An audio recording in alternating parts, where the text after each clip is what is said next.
Right now, 4 companies you've never heard of control more of the world's food than any government on Earth. In 2022, they posted a combined $394 billion in revenue, more than the GDP of 170 countries, while 345 million people went hungry. The family that owns the biggest one has 21 billionaires and a $60.6 billion fortune.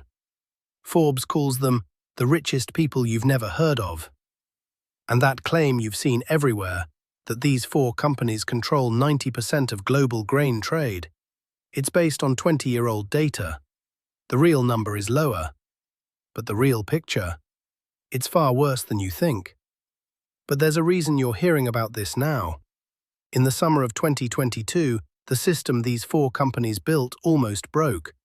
And what happened next should terrify you. When Russia invaded Ukraine, 2 countries that together supplied 30% of global wheat exports went offline overnight. Wheat prices surged 62% in 9 days. The FAO Food Price Index hit an all-time record of 159.7 points, 60% above pre-pandemic levels. 258 million people in 58 countries hit crisis-level food insecurity. 7 countries, Somalia, Afghanistan, Haiti, South Sudan, Yemen, Burkina Faso, Nigeria, crossed into famine territory. Egypt, the world's largest wheat importer, got 85% of its wheat from Russia and Ukraine. Flour prices jumped 50%. Somalia got over 90% from the same 2 countries, during its worst drought in recorded history. WFP Executive Director David Beasley warned that 50 million people were knocking on famine's door. This isn't happening over there. This is why your grocery bill doubled. And the companies that built this system? They had their most profitable year in history. But these 4 companies didn't build this power overnight. This is a 200-year story, and it starts with a teenager in Alsace and a 21-year-old in Iowa. These founding stories might sound quaint, 4 scrappy entrepreneurs building businesses from nothing. But watch the pattern. Buy the infrastructure, control the bottleneck, make yourself impossible to replace. It's the same playbook they're running today. It starts in Amsterdam, 1818. Johann Peter Gottlieb Bunge founds a grain trading company. It's small, it's local.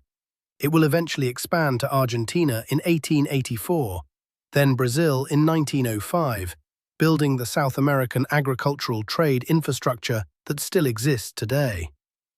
33 years later, in 1851, an 18-year-old named Leopold Louis Dreyfus starts buying wheat from farmers in Alsace, France, and carting it 13 kilometers across the border to Basel, Switzerland.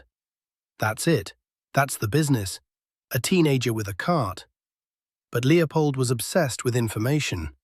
By the 1870s, he was using the telegraph and transatlantic cable to trade faster than his competitors could think.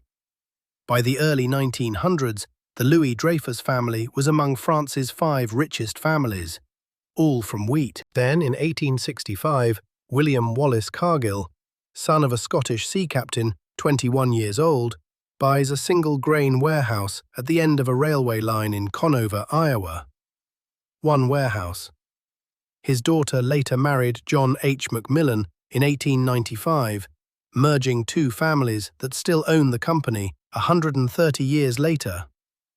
Today, the Cargill-Macmillan family has 21 billionaires, a combined fortune of $60.6 billion and 88% ownership of the largest private company in the United States. 160,000 employees across 66 countries. From one grain elevator in Iowa. Last to the party, 1902. George Archer and John Daniels start crushing linseed in Minneapolis. They call the company Archer-Daniels-Midland, ADM. Within 10 years, they'd tripled capacity and octupled their capital. 4 companies, 4 continents. They would have stayed regional traders, if not for 3 moments that turned them into something no government could control. The first was in 1937. Cargill tried to corner the corn market on the Chicago Board of Trade. They got caught, got suspended, and didn't rejoin until 1962.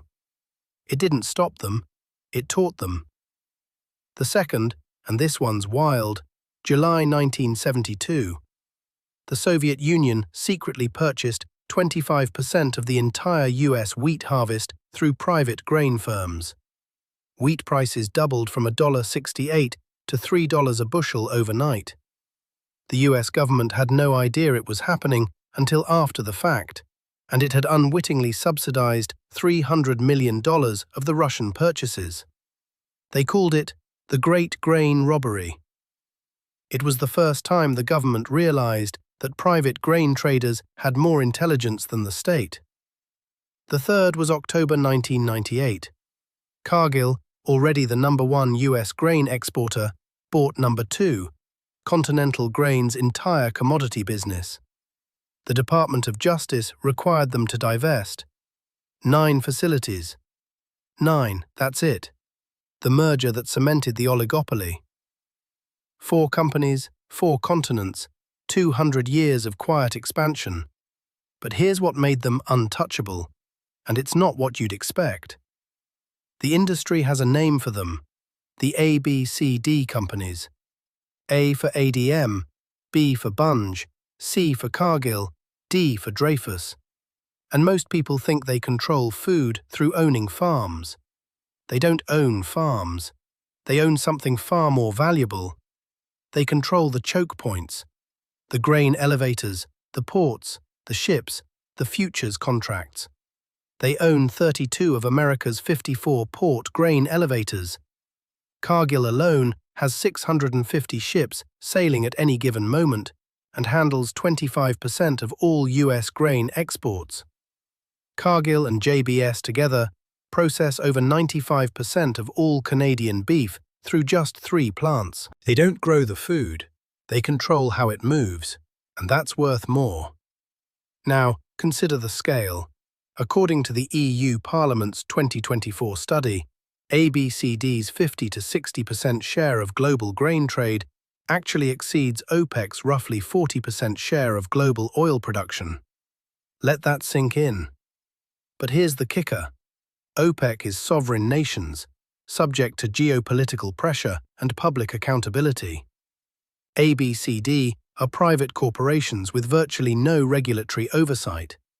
They have no obligation to disclose grain inventory, how much they have, what it is, or where it's located.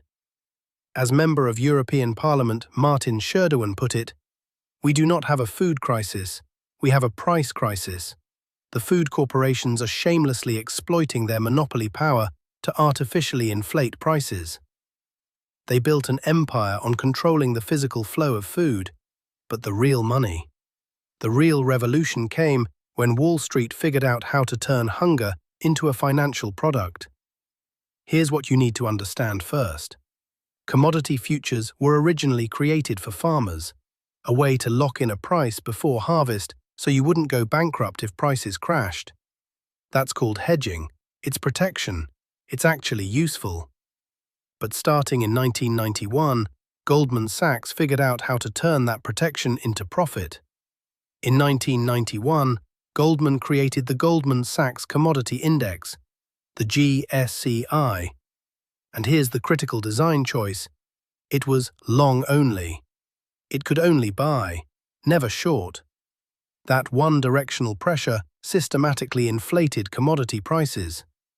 Goldman had already received exemptions from speculative position limits in the 1990s, allowing investment banks to buy crop contracts just like a wheat merchant. Except Goldman Sachs wasn't planting wheat. Goldman Sachs was planting money. Then, on December 21, 2000, President Clinton signed the Commodity Futures Modernization Act, a 262-page rider attached to a must-pass budget resolution. Almost nobody read it. Key supporters, Treasury Secretary Lawrence Summers, Fed Chairman Alan Greenspan, Senator Phil Gramm. The act exempted over-the-counter derivatives from CFTC oversight. Translation: Wall Street could now bet on food prices with zero regulation. The result? Between 2005 and 2008, commodity futures contracts doubled to roughly $400 billion. By 2011, 73 times the actual U.S. wheat harvest was being traded on the Chicago Board of Trade. 73 times. The percentage of wheat contracts held by actual commercial hedgers, farmers, mills, bakeries, fell from 88% in 1996 to just 35% by 2008. The other 65%? Pure speculation, pension funds, hedge funds, investment banks, people who've never seen a wheat field in their lives. Think about what that means. Imagine if the people who run Amazon's delivery trucks could also trade Amazon stock based on what's inside those trucks, before anyone else knew what was being shipped. That's essentially what ABCD companies do with food. They move the grain, they know the harvest numbers, and they trade futures on that knowledge. In any other market, that would be called insider trading. And then came the dress rehearsal. In 2007 and 2008, the global food system detonated. Rice prices rose 217%, wheat 136%, corn 125%, soybeans 107%. Food riots erupted in over 30 countries. In Haiti, the prime minister was toppled. In Cameroon, dozens were killed. Egypt, Bangladesh, Mexico, Mozambique. The World Bank estimated 130 to 155 million people were pushed into poverty. Over 1 billion people suffered acute hunger at the crisis peak. And what happened to the 4 companies at the center of this system? Cargill's quarterly profits jumped 86% to $1 billion. The first time in history they'd cleared $1 billion in a single quarter. ADM's grain merchandising saw a 7-fold increase in operating profit, from $46 million to $366 million. Bunge's quarterly earnings rose approximately 2,000% to $289 million. 2,000%. While people starved. Hedge fund manager Michael Masters testified before the Senate in May 2008. Are institutional investors contributing to food and energy price inflation? My unequivocal answer is yes. George Soros called it what it was. Speculators create the bubble that lies above everything. It is like hoarding food in the midst of a famine, only to make profits on rising prices. Former UN Special Rapporteur Olivier de Schutter warned, global grain markets are even more concentrated than energy markets, and even less transparent, so there is a huge risk of profiteering. Now, and this is where the academic consensus gets interesting, whether commodity speculation independently causes food price spikes or merely amplifies them is technically contested. A 2016 meta-analysis of 100 studies found the evidence divided but tilting toward amplification. In 2024, the Federal Reserve Bank of Chicago confirmed that U.S. markets had stronger price responses than EU markets, specifically because of greater speculator access.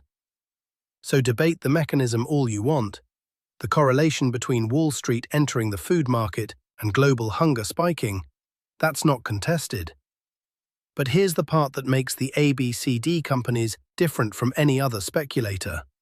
Jennifer Clapp's landmark 2012 Serial Secrets report for Oxfam described ABCD information systems as sans pareil, without equal. Operating in over 70 countries gives them real-time intelligence on weather, harvests, politics, and prices before public markets know. 2 of the 4, Cargill and Louis Dreyfus, are private. No disclosure requirements. And a UNCTAD study in 2023 found that in one listed ABCD company's filings, the majority of their derivative instruments had not been designated as hedging instruments. meaning their futures activity wasn't protection, it was speculation. They simultaneously control the physical supply of food and trade financial derivatives on that supply. If you're thinking this sounds like insider trading, you're right. It would be, in any other market. And then, in February 2022, it happened again. Only this time, we had the receipts. Here's the part that should make you furious. When Russia invaded Ukraine, every ABCD company immediately suspended operations in Ukraine. Not one initially suspended Russian operations. Cargill owned 25% of a Russian deep-sea port terminal in Novorossiysk. Its Russian revenue actually increased 17%, an extra $312 million in 2022. One of Cargill's own chartered ships was hit by a Russian missile, and it kept trading. It exported over 336,000 tons of grain from Russia after the invasion. The company that calls itself essential to feeding the world was literally profiting from both sides of the war that caused the hunger. Only Louis Dreyfus publicly stated it was suspending Russian operations. Cargill, it didn't stop exporting Russian grain until July 2023, 17 months after the invasion, and even then it continued buying Russian grain from other companies for re-export. They were profiting from chaos, and the numbers prove it wasn't a fluke.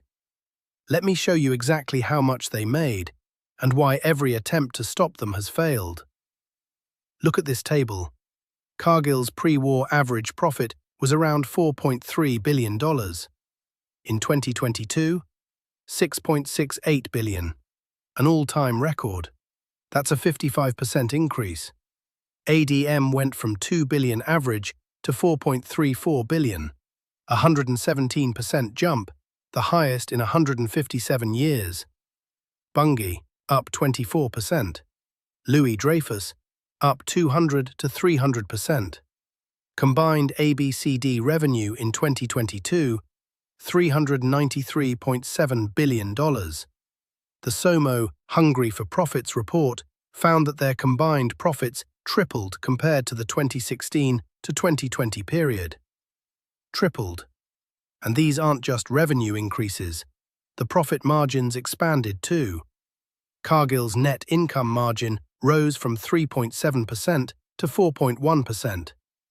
ADM's profit rose 78%, while revenue rose only 19%. UNCTAD confirmed it. Net profits rose 75 to 260% for all traders versus 2016 to 2020 averages. And what did Cargill do with those record profits? They paid the family $1.21 billion in record dividends in 2022.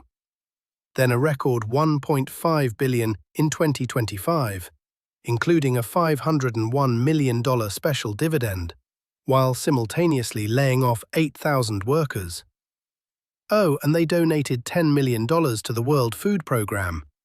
That's 0.15% of their profits. Do the math.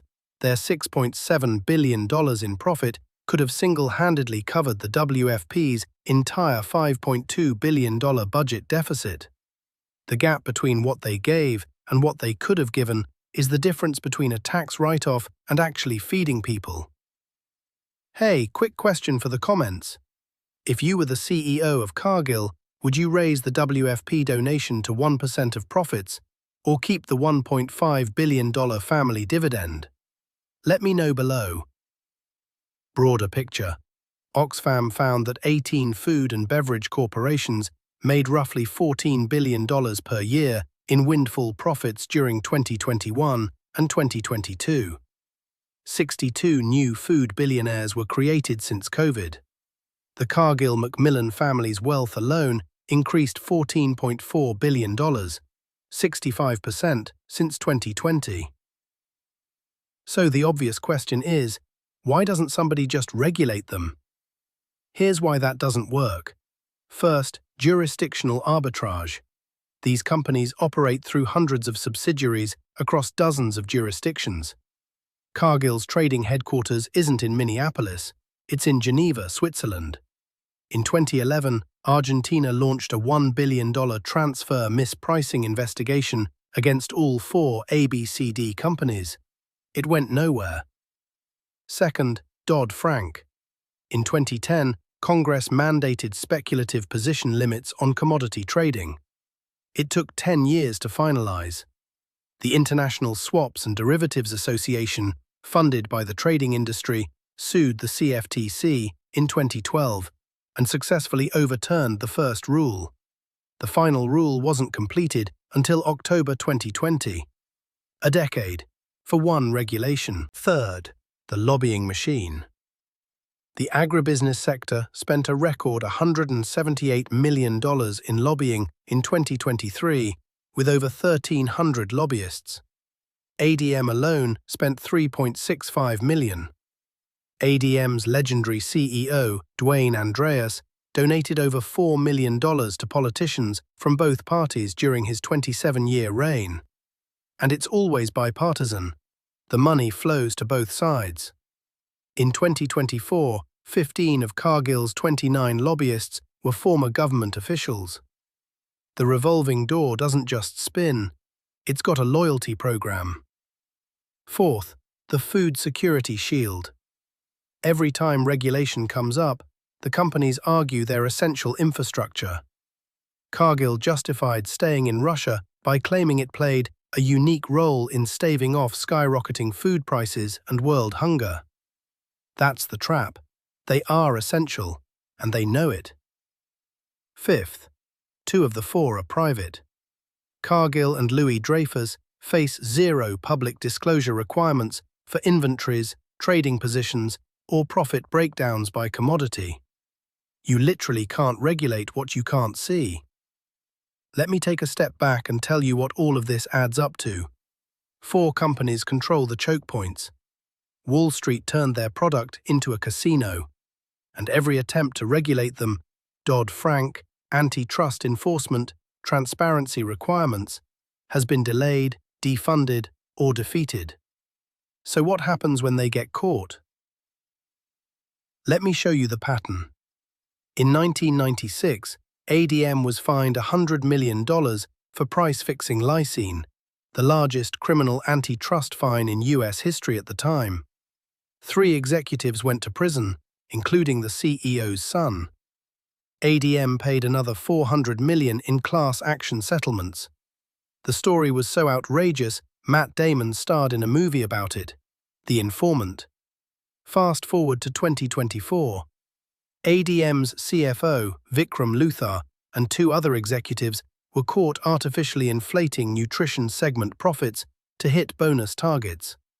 The stock crashed 24%, ADM's worst day since 1929. In January 2026, the SEC fined ADM $40 million. The DOJ dropped the criminal case. Notice the pattern: massive fine, brief embarrassment, business continues. The $100 million fine in 1996 was roughly 2% of ADM's annual profit. The $40 million fine in 2026, also about 2% of net income. The cost of getting caught is a rounding error. If you're getting the sense that fines are just a cost of doing business, that's because they are. And underneath all of this sits the deepest layer of the trap: structural dependency. The World Bank and IMF spent decades encouraging developing nations to focus on cash crops for export, leaving them dependent on imports for staple foods. The ABCD companies control those imports. US and EU farm subsidies favor large-scale industrial agriculture, making it impossible for small local farmers to compete. And ABCD lobbying ensures those subsidy structures remain unchanged. It's a closed loop, and the concept of food sovereignty, coined by La Via Campesina, the international peasant movement, the right of peoples to define their own food and agriculture systems, remains exactly that: a concept, not a reality. So 4 companies have captured the system. And remember that 90% market share figure we debunked at the start? Here's why what's actually happening is worse than the monopoly itself, because they may be losing control, and what's replacing them might be even more dangerous. Here's the contrarian reveal most coverage of this story misses entirely. The ABCD monopoly is eroding, but what's replacing it isn't competition. It's Chinese state capitalism and Russian oligarchy. COFCO International, Chinese state-owned, reported $38.5 billion in revenue and handled 108.4 million tons of grain in 2024. They operate in 36 countries with over 12,000 employees. In 2024, COFCO acquired access to US Gulf port facilities through an asset swap with Growmark. The EU Parliament's November 2024 study no longer uses ABCD. It uses ABCCDV, adding COFCO and Viterra/Glencore. The landscape has fundamentally shifted. Meanwhile, after Western firms exited Russian grain trade under sanctions pressure, they were replaced by Russian firms. Grain gates linked to VTB Bank, TD Riff, and Aston. Russia remains the world's largest wheat exporter, but its grain trade is now controlled by a domestic oligarchy with zero transparency. And look at what's happening to the original four. Bunge merged with Viterra on July 2, 2025. $8.2 billion in consideration, plus $9.8 billion in assumed debt. Total enterprise value, roughly $18 billion. Canada's Competition Bureau found the deal was likely to hurt competition in grain and canola markets. ADM slashed earnings and paid a $40 million SEC fine. Cargill cut 8,000 jobs and posted its lowest profits in a decade. And even among the remaining Western players, the competition is an illusion. The largest institutional shareholders in publicly traded ADM and Bunge are the same asset managers. Vanguard holds 13% of ADM and 12.45% of Bunge. BlackRock holds 7.9% of ADM and roughly 10% of Bunge. They are nominally competitors owned by the same investors. So here's the hunger trap, fully revealed. The problem isn't just four companies. It's that food trade is structurally concentrated, and the alternatives to Western private traders are state-controlled entities with even less accountability. We're not moving toward food democracy. We're moving toward food geopolitics. And no one's voting in that election. They have us cornered. So what happens now? Is there any way out of the hunger trap? There are three scenarios for where this goes. None of them are good. Scenario 1. The OPEC of food. ABCD plus COFCO formalize their market coordination, tacitly or explicitly. Food becomes a geopolitical weapon, just like oil. Russia has already used grain exports as leverage against Turkey and Africa. China is stockpiling. The precedent is set. Scenario 2. Reform. Economist Isabella Weber at UMass Amherst argues for public grain reserves, not breaking up the traders, but creating a public alternative that stabilizes prices. India and China already operate major reserves. The United States dismantled its programs. In 2011, 450 economists from over 40 countries called on the G20 to regulate commodity markets. Nothing happened. Scenario 3. The status quo. ABCD continues to post record profits during crises, declining profits between them. Regulation remains captured. Concentration doesn't decrease, it migrates. And the next food crisis, climate-driven, conflict-driven, hits the exact same structural bottleneck. The math on climate alone should keep you up at night. Wheat yields decline 6 to 10% for every degree of warming. NASA projects a potential 24% decline in corn yields by 2030 under high emissions. The choke points don't go away, they get tighter. And the numbers on hunger right now, 673 million people faced hunger in 2024, 8.2% of the global population.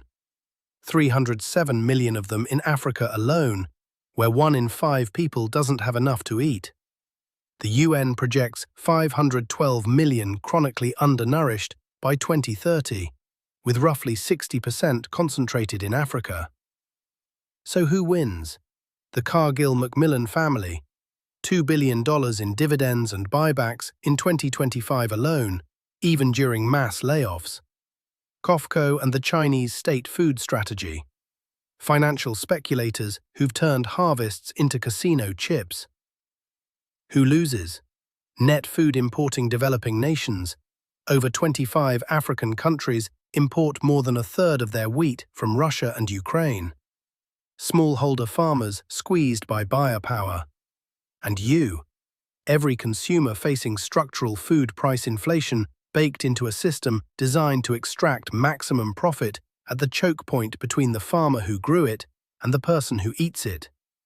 Every piece of bread you eat, every egg at McDonald's, they all pass through Cargill's plants.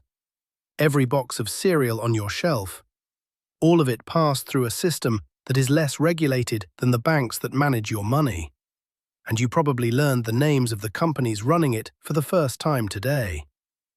The question isn't whether 4 companies should control your food. The question is whether anyone should, and whether you'd even know if they did.